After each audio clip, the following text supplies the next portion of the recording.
Nice, everybody. Right over there you go. Welcome back, folks. My next guest is the New York Times best-selling author of The Omnivore's Dilemma: In Defense of Food and How to Change Your Mind. Please welcome back to The Late Show, Michael Pollan.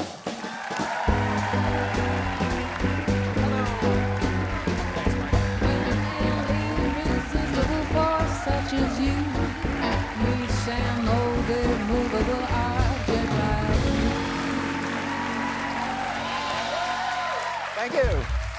Michael, it is really good to see you again.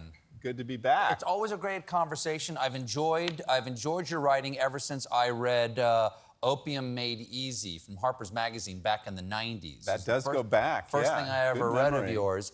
And I find all of your work fascinating. You've changed how I see food with your writing. Certainly Omnivore's Dilemma changed how I think about what I eat and what it means to our ecology. Mm-hmm. You know, the needs of my particular diet or lack thereof. Uh-huh. And now you have a book called This Is Your Mind on Plants, okay? And you haven't been on here for 5 years, sadly.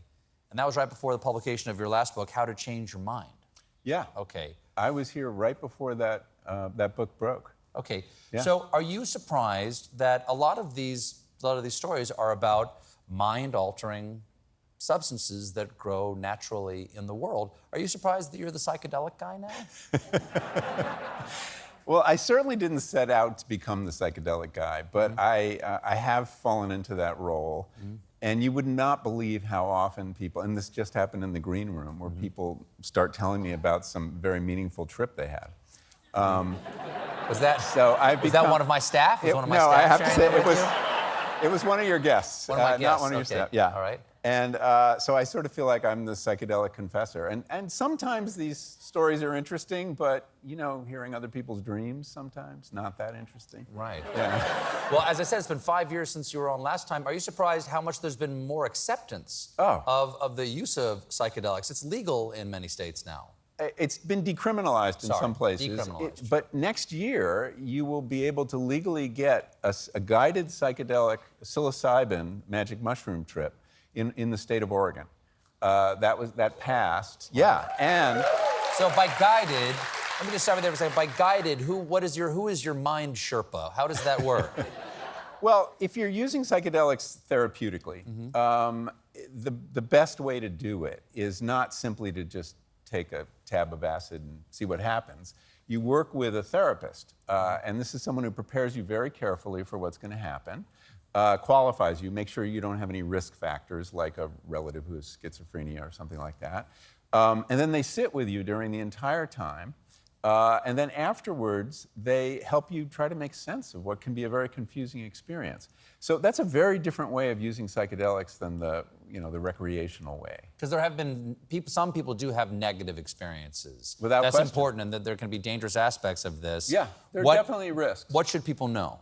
Well, I think they should know if they're going to take a high dose, they should have somebody with them, a sitter, somebody. How do you know what a high dose is? These aren't a controlled substance. No, it's true, but I mean, if you're like, having, a whole plate of mushrooms, that's a high dose. I haven't the slightest idea what a proper dosage of mushrooms is. Yeah.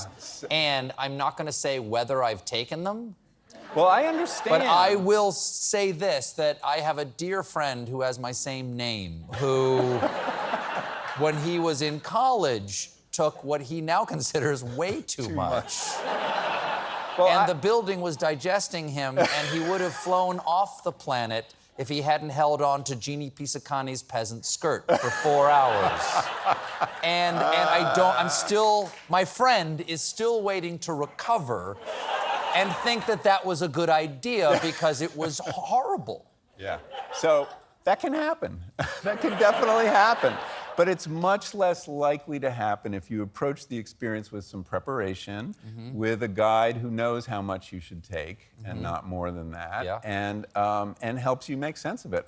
You can have a very terrifying experience that is actually incredibly instructive. Because whatever... Oh, it was. I have been told. You've been told.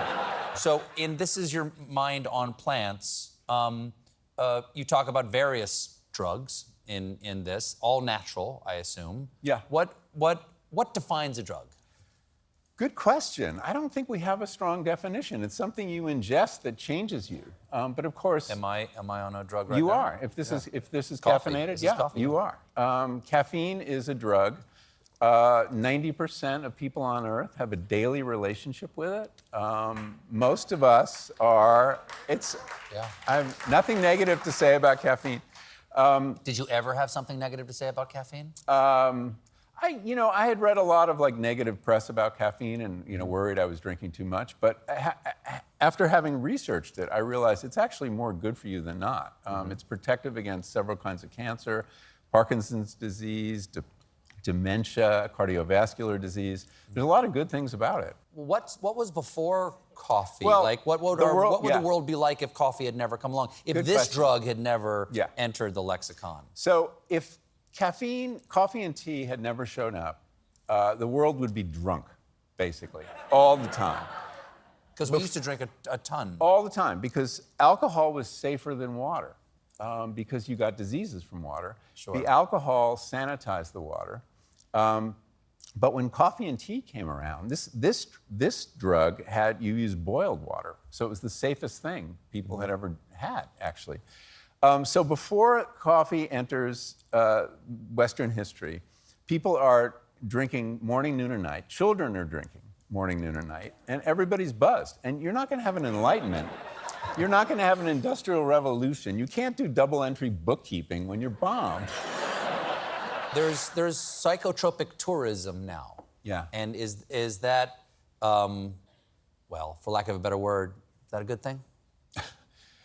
I think it's dangerous. I think that there are fake shamans all over the Amazon now giving people ayahuasca trips. I think people have to be really careful if they're thinking of doing something like that. There are retreat centers now where you can have guided psychedelic experiences. Some of them are good and some are not. You have to have your eyes open. You have to approach this with great care. You've done that yourself, a guided I have. psychotropic. I've done a couple guided experiences, which I found incredibly useful, not just journalistically. I needed to do it to write about it. I did it for my readers. Officer, I'm doing this for my readers. That's a legitimate defense. But I also learned things about myself. I mean, they're incredible experiences. They bring up issues. You have memories that you didn't have before. Last time I was here, we talked about the dissolution of my ego, which was an unusual thing to talk about on network television. But which is mostly about ego. That's right. Not so much dissolution. Exactly. Yeah. So, but it's proved to be very therapeutic. We now have studies, and there have been a whole lot of studies since 2018, when the last book came out, that demonstrate that psilocybin is very effective for treating depression, addiction, obsessive-compulsive disorder, anxiety, and the fear of people with cancer diagnoses. And then MDMA, which is also known as ecstasy, has been already demonstrated to be very useful in the treatment of trauma, PTSD. So things are changing quickly. We now have people in Congress who are, Cory Booker and Rand Paul just today introduced a bill to make psychedelic therapy available to people with terminal diagnoses. Yeah. So within 5 years, psilocybin and MDMA will be drugs that doctors can prescribe. So, Please come back in 5 years. I hope before that. With a doctor. Michael, thank you so much for being here. Thank you. How to Change Your Mind is now a series on Netflix, and his book, This Is Your Mind on Plants, is available now. It's Michael Pollan, everybody. We'll be right back.